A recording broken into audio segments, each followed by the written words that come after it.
Hello ಅಮ್ಮಿ. Hello,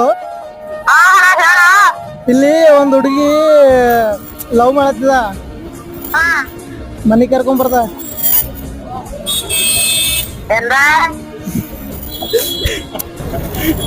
hello hello hello. ಏ ಆಯ್ತು ಬಿಡು, ಏನಾಗಲ್ಲ, ಮಾತಾಡಿ ಬ್ರೋ. ಏನಾಗಲ್ಲ. ಒಂದು ನಿಮಿಷ ಮ್ಯೂಟ್ ಮ್ಯೂಟ್. ಹಾಂ ಹಲೋ. ಏನಿಲ್ಲ, ಇಲ್ಲಿ ಒಂದು ಹುಡುಗಿ ಲವ್ ಮಾಡತ್ತ, ಮನೆ ಕರ್ಕೊಂಡ್ ಬರ್ತಾ. ಆಯ್ತು. ಮದ್ವೆ ಮಾಡ್ತೀರಾ? ಮದುವೆ ಮಾಡ್ತೀರಾ?